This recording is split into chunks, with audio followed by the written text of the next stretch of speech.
राधे राधे दोस्तों, हमारे YouTube channel पर आप सबका बहुत बहुत स्वागत है। आज मैं आप लोग को सुनाने वाली हूँ शुक्रवार संतोषी माता की व्रत कथा।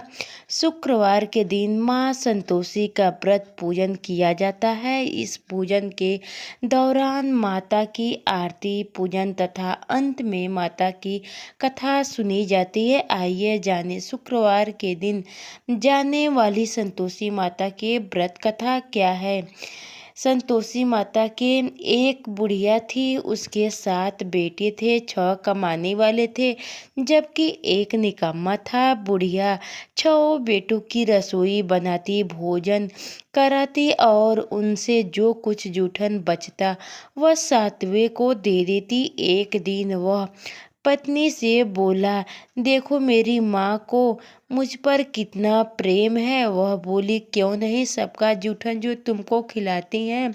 वह बोला, ऐसा नहीं हो सकता, जब मैं तक आंखों से देख ना लूं मान नहीं सकता। बहू हंसकर बोली, देख लोगे तब मानोगे ना। कुछ दिन बाद त्योहार आया।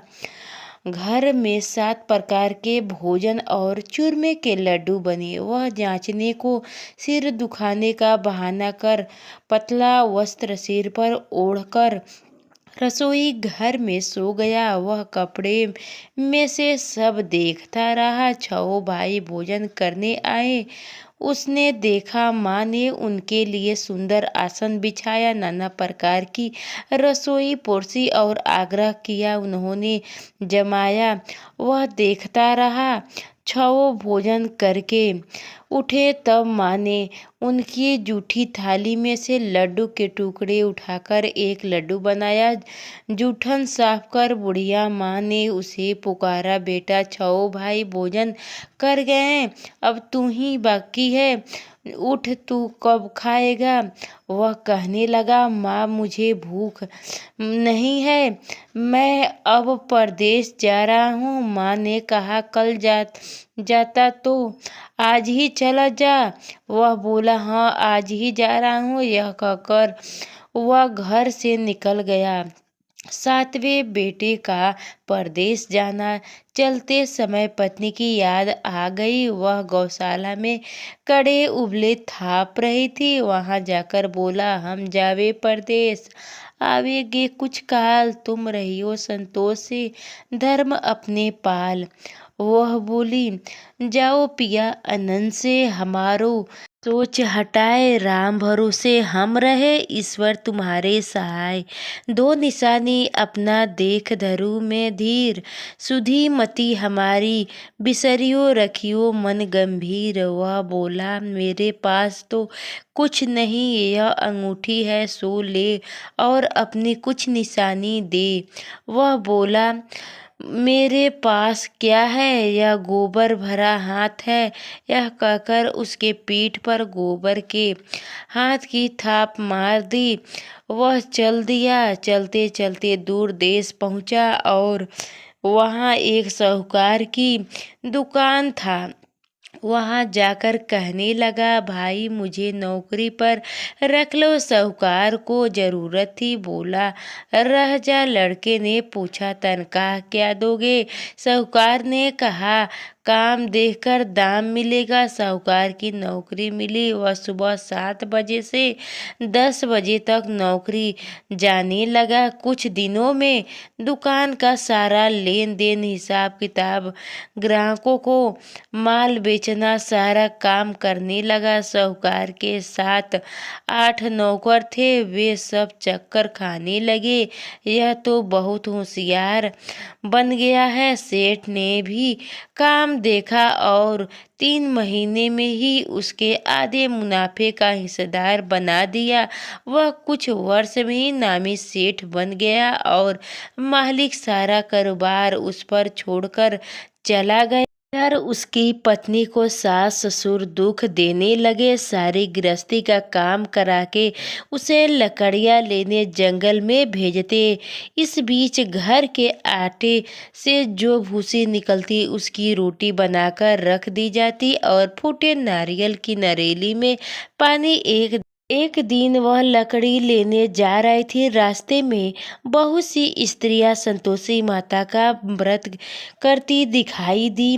वह बोली, वहां खड़ी होकर कथा सुनने लगी और पूछा, बहनों, तुम किस देवता का व्रत करती हो और उसके करने से क्या फल मिलता है? यदि तुम इस व्रत का विधान मुझे समझा कर कहोगे तो मैं तुम्हारा बड़ा एहसान मानूंगी। तब उसमें से एक स्त्री बोली, सुनो, यह संतोषी माता का व्रत है। इसके करने से निर्धनता, दरिद्रता का नाश होता है और जो कुछ मन में कामना हो सब संतोषी माता की कृपा से पूरी होती है।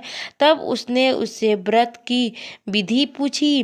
वह भक्ति स्त्री बोली, 1.25 आने का गुड़ चना लेना, इच्छा हो तो 5.25 आने का लेना या 1.25 का भी सहूलियत के अनुसार लाना, बिना परेशानी और श्रद्धा प्रेम से जितना भी बन पड़े सवाय लेना।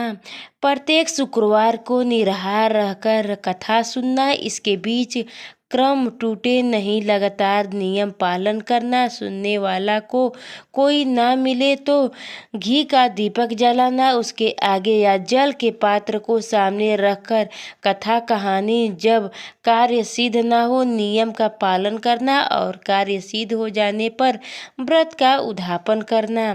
यदि किसी के ग्रह खोटे भी हो तो भी माता वर्ष भर में कार्य सिद्ध करती हैं। फल सिद्ध होने पर उद्यापन करना चाहिए। बीच में नहीं, उद्यापन में 2.5 सेर आटे का खाजा तथा इसी परिमाण के से खीर तथा चने का साग करना। 8 लड़कों को भोजन कराना।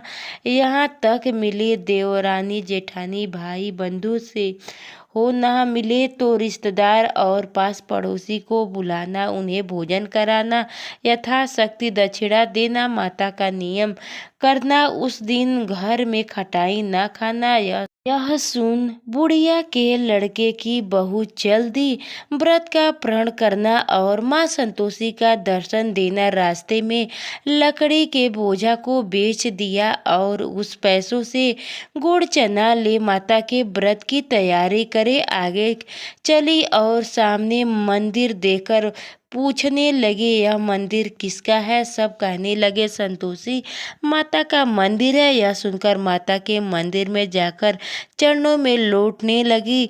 दीन हो विनती करने लगी, माँ ने निपट अज्ञानी हूँ, व्रत के कुछ भी नियम नहीं जानती हूँ, मैं दुखी हूँ। हे माता जगत जननी, मेरे दुख दूर कर, मैं तेरी शरण में आई हूँ। माता को दया आई। एक शुक्रवार बीता कि दूसरे को उसके पति का पत्र आया और तीसरे शुक्रवार को उसका भेजा हुआ पैसा आ पहुँचा। यह देखी जेठ जेठानी मुंह सिकोड़ने लगे, लड़के ताने देने लगे। काकी के पास पत्र आने लगे, रुपए आने लगे। अब तो काकी की खातिर बढ़ेगी। बेचारी सरलता से कहती, भैया कागज आवे रुपए आवे, हम सब के लिए अच्छा है।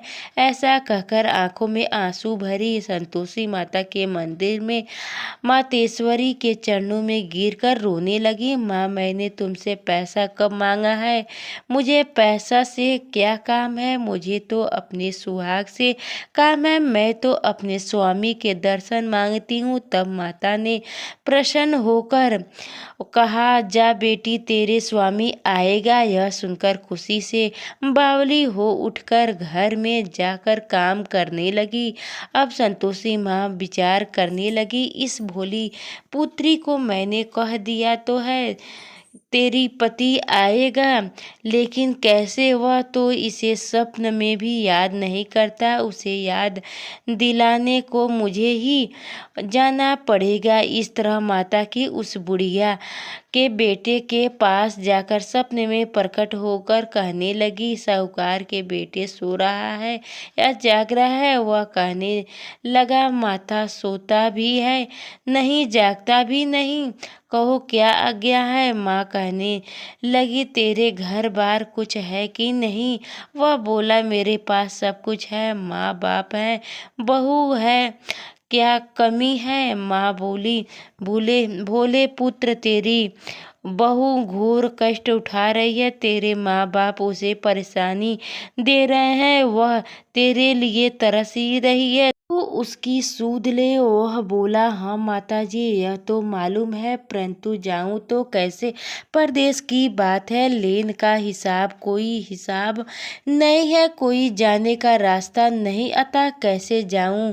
माँ कहने लगी मेरी बात मान, सबेर नहा धोकर संतोषी माता का नाम ले, घी का दीपक जला, दंडवत कर दुकान पर जा बैठे जा, जमा का माल बिक जाएगा, साँझ होते होते धन का भारी से ढेर लग जाएगा।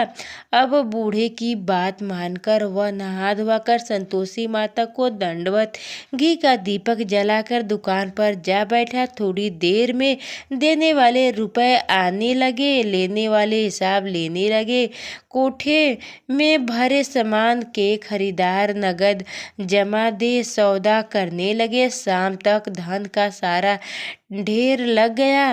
मन में वह माता का नाम ले चमत्कार देखा, प्रसन्न होकर घर ले जाने के वास्ते गहना कपड़ा सामान खरीदने लगा। यह काम से निपटकर तुरंत घर को रवाना हो गया। उधर उसकी पत्नी जंगल में लकड़ी लेने जाती है, लौटते वक्त माताजी के मंदिर में विश्राम करती। वह तो उसके प्रतिदिन रुकने का जो स्थान ठहरा, धूल उड़ती देखा। वह माता से पूछी हे माता यह धूल कैसे उड़ रही है। माता कही कि हे पुत्री तेरा पति आ रहा है, अब तू ऐसा कर लकड़ियों के 3 बोझा बना ले, एक नदी के किनारे रख ले और दूसरा मेरे मंदिर पर व तीसरा अपने सिर पर।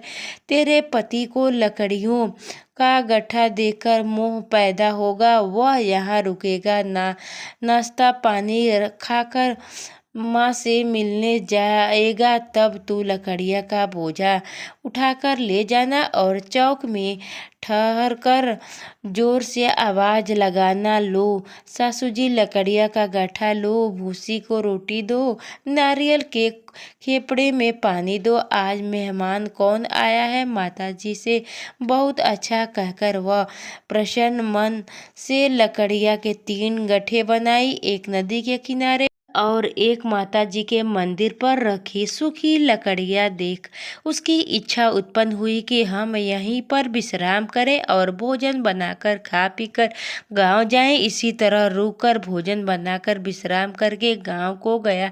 सबसे प्रेम से मिला, उसी समय सिर पर लकड़िया का गट्ठा लिया। वह उतावली सी आती है, लकड़िया का भारी बोझा आंगन में डालकर जोर से 3 आवाज देती है, लो सासू जी लकड़िया का गट्ठा लो, भूसी की रोटी दो, आज मेहमान में कौन आया है। यह सुनकर उसकी सास बाहर आकर अपने दिए हुए कष्टों को भूलने हेतु कहती है, बहू ऐसा क्यों कहती है, तेरे मालिक ही तो आया है, अब बैठ मीठा भात खा, भोजन कर, कपड़े गहने पहन। उसकी आवाज़ सुनकर उसके पति बाहर आते हैं, अंगूठी देकर व्याकुल हो जाते। माँ से पूछता है, माँ यह कौन है। माँ बोली, बेटा यह तेरी बहू है, जब से तू गया है तब से सारे गांव में भटकती फिरती है, घर का काम काज कुछ करती नहीं, 4 पहर आकर खा जाती है। वह बोला, ठीक है माँ, मैंने इसे भी देखा और तुम्हें भी, अब दूसरे घर की ताली दो, उसमें रहूँगा। माँ बोली, ठीक है, जैसी तेरी मर्जी। तब वह दूसरे मकान की तीसरी मंजिल का कमरा खोलकर सारा सामान जमा, एक दिन में राजा के महल जैसा ठहर बांट गया। अब क्या था, बहु सुख भोगने लगी। इतने में शुक्रवार आया। शुक्रवार के व्रत के उद्यापन हुई। भूल किया खटाई का इस्तेमाल। उसमें पति से कहा, मुझे संतोषी माता के व्रत का उद्यापन करना है। पति बोला, खुशी से कर लो। वह उद्यापन की तैयारी करने लगी। जेठानी के लड़के भोजन के लिए कहने लगी। उन्होंने मंजूर किया, परंतु पीछे से जेठानी ने अपने बच्चों को सिखा दिया, देखो भोजन के समय खटाई मांगना जिससे उसका उद्यापन पूरा ना हो पाए। लड़के जीमने आए, खीर खाना पेट भर खाई, परंतु बाद में खाते ही कहने लगे, हमें खटाई दो, खीर खाना हमको नहीं भाता। देखकर अजूरित होती हैं वह बोली। माता कहने लगी, भाई खटाई किसी का नहीं दी जाएगी, यह तो संतोषी माता का प्रसाद है। लड़के उठकर खड़े हुए, बोले पैसे लाओ। भोली बहू कुछ जानती नहीं थी, उन्होंने पैसा दे दिया। लड़के उसी समय हट करके इमली खटाई ले खाने लगे। यह देखकर बहू पर माताजी ने कोप किया। राजा के दूत उसके पति को पकड़कर ले गए। जेठ जेठानी मान वचन कहने लगे, टूट टूट कर धन इकट्ठा कर लाए, अब सब मालूम पड़ जाएगा जब जेल की मार खाएगा। बहू से